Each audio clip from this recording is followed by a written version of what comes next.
शलोम शलोम।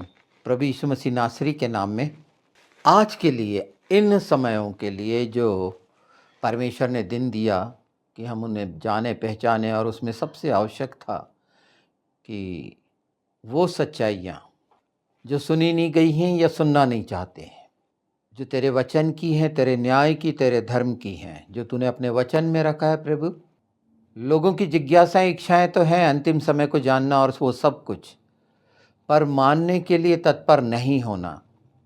जो तूने अपने वचन में शुरू से चाहा कि सब बच जाए, कोई भी प्राण नाश ना हो, ये तेरी पहली प्रतिज्ञा है और सबसे महत्वपूर्ण प्रतिज्ञा है, जिसे नज़रअंदाज करा जाता है। और वो इसलिए कर पाते हैं कि मन के वो लुभावने वाले प्रचार के प्रति आकर्षित हैं, और वो संसार की आवश्यकताओं की आवश्यकता के कारण दुष्ट ने उन बातों से ध्यान हटाया है जो सबसे महत्वपूर्ण तूने रखा है। और उसमें मुख्य दो ही शब्द हैं कि तू धर्मी और न्यायी है। निश्चित यिर्मयाह 23 में जो तूने स्पष्ट कर दिया कि परमेश्वर के वचन और मनुष्य का शब्द, आज मनुष्य के शब्द के गुलाम बने हुए हैं, उनको प्रभावशाली समझते हैं कि एक मनुष्य जो बोल रहा है और जितने अलंकार से भरकर उस भाषा को आकर्षित बनाकर लुभावने वाली और उसमें बहके हुए कि कितना प्रभावशाली वचन है। कहते हैं एक मनुष्य का शब्द वचन हो ही नहीं सकता, क्योंकि वचन तो प्रतिज्ञा है और वो परमेश्वर का वचन है जो तूने यिर्मयाह 23 में स्पष्ट करा है कि क्या चुनाव करना है। और चुनाव करना है मतलब न्याय होना है।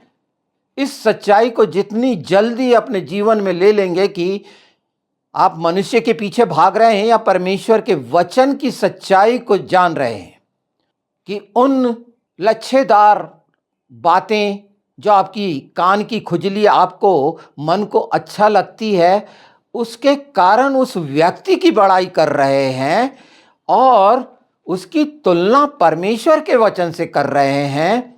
यह आपको निर्णय करना है कि आप परमेश्वर के साथ क्या कर रहे हैं एक मनुष्य की खातिर, और वो भी जो अपने आप को आपके सामने प्रकट कर रहा है उन शब्दों के जाल के साथ जिसे आप प्रभावशाली कहते हैं। किसी मनुष्य का शब्द कभी भी प्रभावशाली नहीं हो सकता। प्रभावशाली का मतलब है कि वो शब्द का प्रभाव आपके मन, प्राण, आत्मा, बुद्धि, इन सब पर प्रभाव डाले। एक मनुष्य का शब्द सिर्फ मन को बहला सकता है, आपकी आत्मा को नहीं बदल सकता। एक मनुष्य का शब्द प्रभावशाली हो सकता है, पर वो उद्धार नहीं दिला सकता। ये गांठ बांध लीजिए और पीछा छोड़ाइए ऐसे लोगों से। ये मेरा उद्देश्य शुरुआत करने का नहीं था, ये विषय ही अलग है, पर आपके सामने रख दे रहा हूं। और उसमें इन बातों को देखना है तो इब्रानी 4:12 देखिए, पहला कुरिन्थी 2:5 देखिए, यशायाह 5:11 देखिए। पर ये याद रखिए कि परमेश्वर का वचन ही प्रभावशाली है, और मना करा गया है कि तुम ऐसा नहीं बोलना। और आखिरी में साफ साफ स्पष्ट कर दिया गया है कि अगर आप ऐसा करते हैं, परमेश्वर की जगह, यीशु की जगह किसी मनुष्य को स्थान देते हैं, तो वचन का वादा है मैं तुम्हें भूल जाऊंगा। ये शब्द हमेशा याद रखिए, ये सबसे खतरनाक शब्द है फाइनल परमेश्वर का, कि अगर तुम ऐसा नहीं करोगे। तो अब आते हैं उस बात पे जो आज के वर्तमान के लिए है, और जिसमें आपको कोई नहीं बचाने वाला, ना आपका बाप, ना आपका बेटा, ना कोई। और उसके लिए देखना पड़ेगा आपको एजकेल 18, जिसमें साफ साफ कहा गया है, और उसे पढ़ लेना ज़्यादा उचित है। और ये अध्याय और ये पद इन ही समयों के लिए है, क्योंकि न्याय को आपको पहचान लेना है। न्याय ही परमेश्वर की नींव है और न्याय होना है। और न्याय के बारे में और भी इसके दूसरे भाग में आप विस्तृत जानेंगे कि आप भी न्यायी बनते हैं। आप अपने मुंह के जवाबदार, अपने कर्म के जवाबदार होते हैं कि आप कैसा व्यवहार स्वभाव आपस में रखते हैं, अपने समाज के अंदर, अपने परिवार के अंदर, अपनी कलीसिया के अंदर, अपने चर्च के अंदर। तो न्याय न्याय घर से शुरू होना है, ये सब जानते हैं। आज जबकि इस बात को समझने के लिए कि आप इसके प्रति गंभीर हो जाएं, मैं रख रहा हूं वो बातों को, और वो है न्याय से जुड़ी हुई। सिर्फ न्याय ही होना है, न्याय ही होगा। तो न्याय को जान लेना कितना भला है। और इसमें परमेश्वर ने शुरू में कैसे रखा है, ये आपको दूसरा इतिहास, पहला इतिहास इसमें मिलेंगे। और इसके अलावा न्याय की अगर बात करते हैं हम, तो व्यवस्था विवरण 16-18 में ये बात मिलेगी। इसे जान के 50 बार आपने सुने हैं, 50 बार इसे पढ़े हैं। यशायाह 1:17 पढ़ेंगे तो मिलेगा, पर इसको समझ लेना, अपने जीवन में आत्मसात करके वचन का सम्मान करना और आदर करना। ये आप सुन रहे हैं क्योंकि आपका न्याय होने वाला है, हम सबका न्याय होने वाला है। तो इस संसार की कल्पना से निकलिए, उस कल्पना वाले दिमाग से, और वास्तविकता के धरातल पर, क्योंकि आप जीवित हैं, आप मरे हुए नहीं हैं। यीशु को अपने उद्धारकर्ता माना है। मरे हुए वो हैं जिन्होंने यीशु को नहीं माना, उनका दोष नहीं, पर आपने जान लिया है। और संसार के मरे हुए कामों के पीछे भागने वालों, अपनी कान की खुजली मिटाने के लिए मनुष्य को ऊपर रखने वाले, यहोवा का अनादर करने वाले, समझ लो, जान लो, पहचान लो कि न्याय होना है। हर एक बात का न्याय होना है, हर एक बात का, आपके क्षण क्षण का, हर पल का, कि आपने क्या किया। और आप पवित्र आत्मा के साथ हैं तो निश्चित डरने की कोई जरूरत नहीं है। पर वचन यहां सतर्क कर रहा है हर बात में, क्योंकि हमेशा ये ठहराया गया कि मन फिरा लो, पश्चाताप कर लो, क्षमा मांग लो, क्षमा किए जाओगे। तो न्याय न्याय न्याय दिमाग में गूंज जाना चाहिए। जिस पर केस चल रहे होते हैं, अदालतों के चक्कर काटते हैं, वो न्याय को अच्छे से समझेंगे। वकीलों के पीछे कैसे कैसे मिमियाते घूमते हैं वो जानते हैं। यहाँ यीशु जब सब तरह से सरल होकर बचाने के लिए अपने हाथ फैला रहा है, तो न्याय को भूल मत जाओ। उसने साफ बोला है, वो वध किया हुआ मेमना नहीं, वो यहूदा का बब्बर आ रहा है जो न्याय करेगा। इसलिए सतर्क हो जाओ कि मेरे रिश्ते पहले कैसे थे मेमने के साथ, आज कैसे हैं। वो किसी को नहीं बख्शेगा, वो पक्षपात नहीं करता। ये पक्षपात शब्द बाइबल में ढूंढो, ये इतना साधारण शब्द नहीं है, क्योंकि न्याय वहां पर किसी तरह का घूस और रिश्वत नहीं चलेगी, क्योंकि ये न्यायालयों में यही पाया जाता है। ये भूमिका के तौर पर मैं बता रहा हूँ, इसके और भी गहरे भेद के उत्सुकता, अगर इन वचनों को सहने की क्षमता है तो बिल्कुल जरूर सुनिएगा, क्योंकि ये आपके आत्मिक जीवन के लिए, आपकी आत्मा के लिए है। न्याय आत्मा का होना है, आपके शरीर का नहीं, जिससे बहुत सारे कर्म किए जाते हैं, और वो कर्म जो दिखावे के होते हैं। शरीर से आप स्वर्ग नहीं जा सकते। तो सुनिए, 18 का ये बता दिया जा रहा है, 5 से सुनिए। जो कोई धर्मी हो और न्याय और धर्म के काम करे, और न तो पहाड़ों के पूजा स्थलों पर भोजन किया हो, न इज़राइल के घराने की मूर्तियों की ओर आंखें उठाई हो, न पराई स्त्री को बिगाड़ा हो, न ऋतुमती के पास गया हो, और न किसी पर अंधेर किया हो, वरन ऋणी को उसकी बंधक लौटा दी हो, न किसी को लूटा हो, वरन भूखे को अपनी रोटी दी हो, और नंगे को कपड़ा ओढ़ाया हो, न ब्याज पर रुपया दिया हो, न रुपए की बढ़ती ली हो, और अपना हाथ कुटिल कामों से रोका हो, मनुष्य के बीच से सच्चा से न्याय किया हो, और मेरी विधियों पर चलता और मेरे नियमों को मानता हुआ सच्चाई से काम किया हो, ऐसा मनुष्य धर्मी है, वह निश्चय जीवित रहेगा।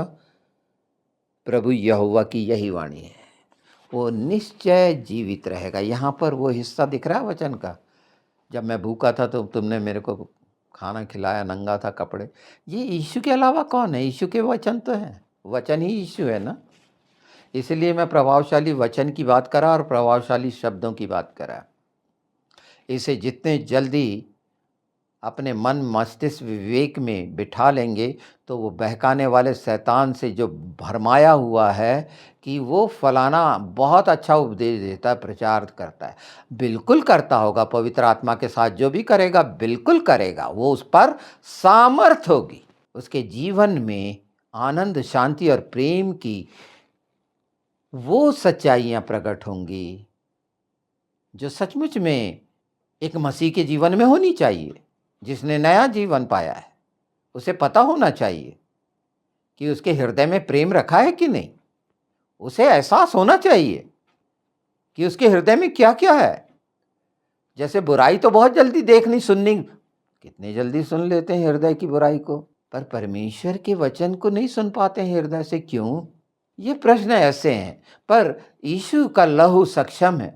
ये सारी कमजोरियों के बावजूद भी वो लज्जित नहीं करता, दोष नहीं लगाता, वो जानता है निर्बल है, पर इसका मतलब नहीं कि चालाकी करें, छल और धूर्तता करें।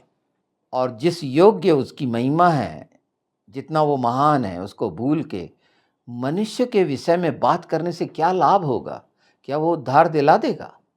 बहुत अच्छे अच्छे वक्ता हो सकते हैं संसार में, एक से एक ज्ञानी शब्दों के, जिनके पास भंडार हैं, और शब्दों का खेल खेलने वाले, इमोशनल ब्लैकमेल करने वाले, साइकोलॉजिकल अफेक्ट डालने वाले, कितने कितने तरीके से, लुभावने तरीके से आपके सामने स्टेज पर आते हैं।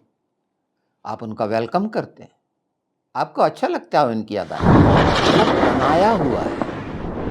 पर पवित्र आत्मा के द्वारा सच्चाई की सामर्थ का, और इसने बोला, वो लुभाने वाली बात नहीं है जैसे लोगों का, बड़ा सीधा सरल और सच्चा पवित्र आत्मा का काम।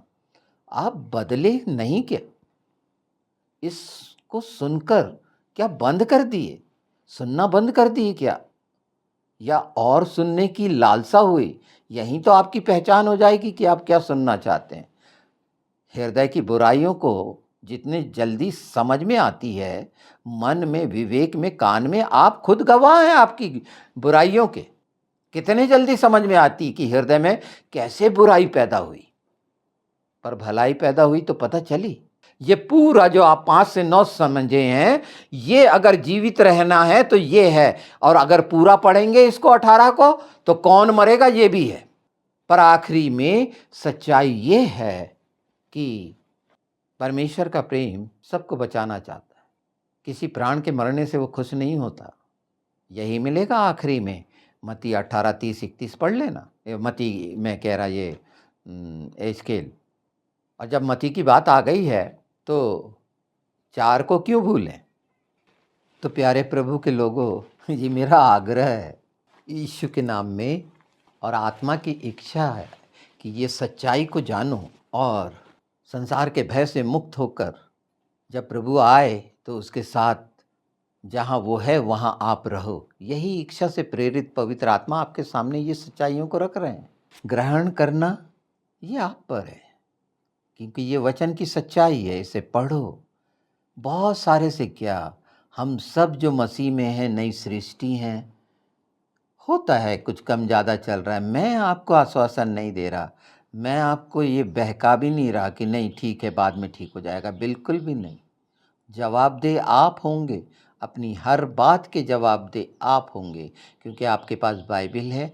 और जब पवित्र आत्मा ने आपको सुनाया, आपने कैसे सुना, आप क्या सुनना चाहते थे, ये तो आपको डिसाइड करना है, निश्चित करना है कि आप क्या सुनना चाहते हैं। और ये सब पूरा जो आप सुन रहे हैं, इसका तात्पर्य क्या है? बहुत छोटा सा है, इसलिए तो हम मसीह हैं। बहुत छोटा सा है मतलब क्या है? तो शुरुआत करते हैं प्रभु यीशु। पहली शुरुआत क्या बोले पता है? जो मत्ती 4:17 में बोले उनने। सब कुछ से निपटने के बाद, उन सारी चीज़ों को, परीक्षाओं को जो हम सब के जीवन में हैं, उन सब से निपटने के बाद, भगाने के बाद क्या बोले? हमारे लिए और वही बात हमने 18 में देखी, पूरी वही बात है जीवन देने की। तो सुन लीजिए, उस समय से, ये ऐसे ही नहीं है, उस समय से, निश्चित उस समय से। आप कितना महत्व दे रहे हैं इसको? जो समय निश्चित है, यीशु का परीक्षा देना और शैतान को, जो संसार का सरदार है, उसको भगा देना। अभी यीशु क्रूस पर नहीं चढ़े हैं। हाँ, तो ऐसे संसार में भले धर्मी लोग मिलते हैं, और कहा गया है, परमेश्वर ने कहा है, मेरा नाम अन्य जातियों में महान है। जो धूप जलाते हैं उसके लिए, इसको ऐसे ही ले रहे हैं, पर वो ईमानदार हैं परमेश्वर की दृष्टि में, क्योंकि उसने कहा, जब यहोवा कह रहा है कि मेरा नाम अन्य जातियों में महान है, तो इसका तात्पर्य क्या है? सभी तो अन्य जातियां थे। अब ये गुणा भाग आप करो, पर आप अभी तो मसीह हैं। ऐसी बातें क्यों कही गई हैं? प्रश्न खुद के अंदर पैदा होना चाहिए, और जवाब बाइबल में मिलेगा, कोई मनुष्य नहीं देगा। बाइबल में इसलिए मिलेगा कि वो वचन है, और वचन का जवाब इसलिए मिलेगा कि वो पवित्र आत्मा देगा, क्योंकि ये वचन है, प्रतिज्ञा है। वचन सिर्फ शब्द नहीं है, एक पूरे होने की प्रतिज्ञा है, और वो पूरा हुआ, और आने वाले समय में पूरा हो रहा है। इसलिए तो चिता रहे हैं न्याय के लिए। और अभी जो जान रहे हैं कि उसी समय से कैसा ले रहे हैं आपको, आप इसको, इसकी गंभीरता को कैसे ले रहे हैं? आपकी कहानी जैसे इसके पहले घटना घटी उसको भूल जा रहे हैं। 40 दिन तक भूखा प्यासा आत्मा उसे जंगल में भटकाता रहा। जंगल में 40 दिन तक भटकना, और वो सब चकाचौंध जिसके आकर्षण में ये तमाम संसार फंसा हुआ है, शैतान के साथ। शैतान ने दिखा दिया, मंदिर के ऊपर चढ़ के दिखाया कि ये देख ले। तो जो मंदिर के ऊपर चढ़े हुए कौन लोग हैं? बड़े बड़े मंदिर बनाए हुए कौन है वो? यही तो हैं जो बोलते हैं, तू कहे तो ये पत्थर रोटी बन जाए। यीशु ने क्या बोले थे? और परीक्षा करने के लिए हर तैयार है। परमेश्वर की परीक्षा करने के लिए आप रोगी हुए, आप कर्जदार हुए, आप बीमार हुए, नाना प्रकार की मुसीबतों में फंसे, इसलिए फंसे कि परीक्षा करें कि मेरे को अब बचा, तू सही मानूंगा, तू बचा लेगा। तो प्रभु यीशु को स्वीकार करने के बाद भी ये शब्द निकलते हुए कुछ विवेक गवाही नहीं देता। ऐसे शब्द कैसे निकल जाते हैं? इतने सालों से प्रार्थना करा रहे हैं, कुछ नहीं हो रहा। पैसे हैं दवाइयों के लिए, खूब बिल्कुल यीशु के नाम में खाइए दवाइयाँ, स्वस्थ होइए। पर आत्मा के लिए दवाई कोई मेडिकल स्टोर में नहीं मिलेगी आपको, वचन में ही मिलेगी, क्योंकि सबसे बड़ा वैद्य तो यीशु ही है। ठीक है, हो सकता है ये बातें अन्यथा लग रहे हों, पर न्याय तो होना है। ये न्याय की सतर्कता है। इसका दूसरा भाग सुनने के लिए तैयार रहिए, और उसके लिए कमर कसिए सच्चाई से। पर उसके पहले भूमिका रख रहा हूं कि ये परमेश्वर को प्रसन्न करने वाली बात होगी कि जब आपकी आत्मा बचेगी। सबसे आनंददायक बात यही है बाइबल की। पर उसी समय से यीशु ने बोलना शुरू किए जब उसको भगा दिए। क्या बोले थे वो सुन लो। यीशु ने प्रचार करना और यह कहना आरंभ किया, ये परमेश्वर कह रहा है। ये संसार में घूमने वाले प्रचारक नहीं कह रहे, कोई चेला चपाटी नहीं कह रहा, बड़ा छोटा नहीं कह रहा। ये परमेश्वर का वचन जो स्वयं है। इस बात को गांठ बांध लो, ध्यान रख लो कि यीशु ने कहा है, यीशु कह रहे हैं। उससे ज्यादा किसी मनुष्य को तो आपके साथ धोखा हो रहा है। अगर आप इस ऐसे किसी व्यक्ति के साथ बंधे हुए हैं लुभानी बातों में, तो निश्चित वो ज्योतिर्मय शैतान है, जिसके बहकावे में आपकी वो घंटियों की आवाज़ और झुंझुनों की आवाज़ जो आपको बड़ी सुहानी लग रही है, उसमें बहके हुए हैं, उन भजनों में बहके हुए हैं। जहाँ आपका मन चंचल है, बड़े संगीत से आपको मन भावना लगता है, आप झूमते हैं, अच्छा लगता है। वो हिस्सा, वो जगह पहचान लें इस संसार की जो मन को प्रभावित करती है और मन जिस ओर आकर्षित है, यही तो दुष्ट चाहता है कि मन फिराओ, कहा यीशु ने। पहली बात क्या कही? मन फिराओ। कहना आरंभ किया, पहला शब्द क्या निकला? मन फिराओ। ये बार बार सुनते हैं, पर आज का मन फिराओ सुनना आपके लिए मन फिराव को पहचानने जैसा हो रहा है ये सारी चीज़, क्योंकि न्याय होना है और न्याय कितना भयानक है इसकी कल्पना भी नहीं कर सकते, है ना। अगर मसीह में आए हैं, सचमुच में यीशु के कहलाते हैं और सचमुच में यीशु से प्रेम रखते हैं और आप जान लिए हैं कि मनुष्य क्या है, तो निश्चित आप सब सहते हुए मन फिराएंगे, निश्चित आप बचेंगे यीशु के नाम में। उस नाम में सामर्थ है। चाहे दुष्टता ने कितना ही कठोर क्यों ना कर दिया हो, पर वो हारा हुआ है। उन निराश लोगों के लिए बोल रहा हूँ जिन्हें बताया नहीं गया, आप खड़े होंगे यीशु के नाम में। वो खोए हुओं को ढूंढने आया है।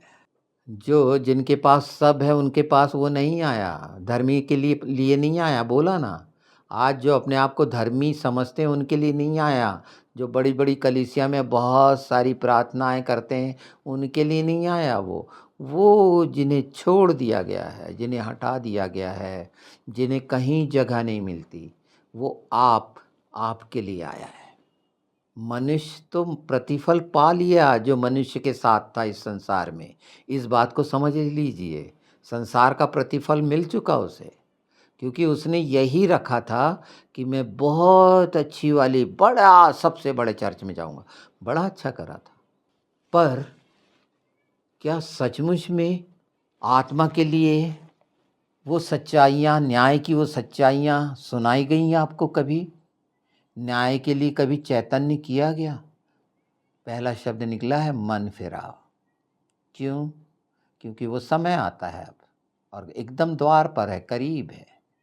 और ये डराने के लिए नहीं है, ये तो उत्साह के लिए है। ये जो बोला जा रहा है दुष्टता को दूर करने के लिए बोला जा रहा है, और वो आप करेंगे यीशु के नाम में। जब जानेंगे तब करेंगे ना। अभी तक जितना बहकाया गया था वहां से निकलेंगे आप, और निकल रहे हैं बहुत से, छोड़ रहे हैं ऐसे चर्चों। पवित्र आत्मा के काम हमेशा चालू है। या मैं बता रहा हूं तब जानेंगे, ऐसा नहीं है। हो सकता है मैं आखिरी में बता रहा हूं, इसके पहले हजारों लाखों लोगों ने ये सच्चाई को बता के परमेश्वर के राज्य के लिए काम कर दिया है। पर न्याय और न्याय होना ही है। तो मन फिराओ, क्योंकि स्वर्ग का राज्य निकट आया है। अगर उसमें रहना चाहते हो स्वर्गीय राज्य में उसके साथ, तो यहाँ है वहाँ है कह देने से नहीं होगा। यीशु ने कहे, अब 2 और 3 किसके साथ इकट्ठे हो रहे हो आप? लोगों के। कौन से लोगों के? जो एक मन एक चित नहीं है। अगर 2 और 3 के साथ इकट्ठा होना है तो पिता पुत्र पवित्र आत्मा के साथ होइए यीशु के नाम में। आमीन।